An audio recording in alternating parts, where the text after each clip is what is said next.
ishwagara ituma isi y'umururazi idasubira kuba umururazi, ikaba isi ishobora gutuma igiterwa gishobora gukoresha neza ivyankenerwa gikeneye ibifungwa vy'igiterwa. Hanyuma ikindi ca kabiri nuko iyo ukoresheje ishwagara murazi yuko hariho kugira ngo umwavu w'ikirundi uboneke harakenerwa yuko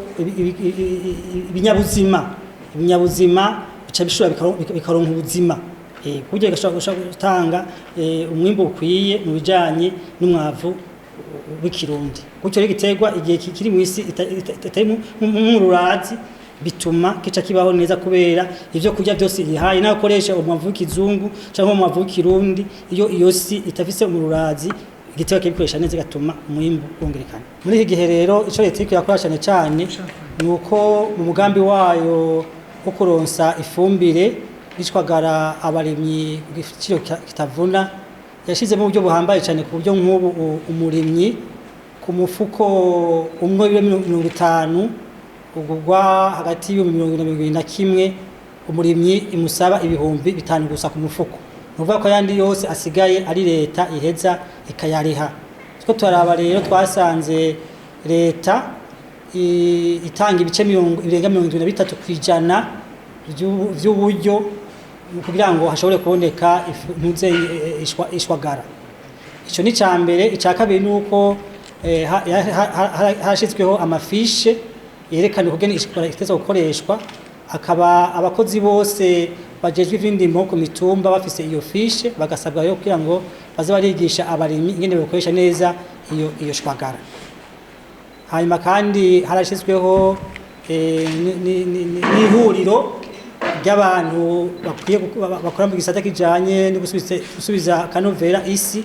Muri ico gihe hariho umugwi ugira kabiri w'abantu bagiye hamwe kugira ngo bayige vyose ibibazo bijanye no gusubiza isi akanovera na cyane mu kurwanya umururazi w'isi. Bakaba muri kino gihe bafise ibiharuro byose bikenewe, igiti gikenewe cishwagara gukoreshwa mu Burundi kugira ngo ubwa mbere isi isubiza akanovera kandi n'isi igumane akanovera akoreshejwe ishwagara. Mbwa ivyo byose bikazokwa neza bifata bigiye hamwe n'ibijanye no gukoresha umwavu w'ikizungu, kuko umwavu w'ikizungu niwo muti wa mbere uriho gushobora kuvura isi kandi no kurwanya inkukura. Akamu twobatera nuko bwa mbere ishwagara baronka mu mugambi wa leta wo kuronsa abarimyi ifumbire n'ishwagara ku giciro kitavuna nuko boyikoresha neza, bakayikoresha neza ahantu bateguye neza, nukuvuga baca imikobeko bagatera ivyatsi hama canke bagatera ibiterwa ibiti bibana n'ibiterwa, hanyuma kandi bagaheza bagakorera neza ayo izo ntuzenye bakagira za nyabarega kugira bashobore kuronka umwavu ukwiye. Kandi ikindi naco nuko iyo shwagara bagerageza ku buryo bakoresha ishwagara ikwiye, ko nk'ubu bashobora gusanga umuntu atwaye nk'ibiro 100 by'umwavu w'ikizungu mwagaca yigurira nk'ibiro 25 by'intuzenye vy'ishwagara, kandi bivugwa yuko kugira ngo namitende nuko baguhaye ibiro 100 by'ifumbire y'ikizungu utegereza guca ukoresha n'ibiro 100 by'ishwagara.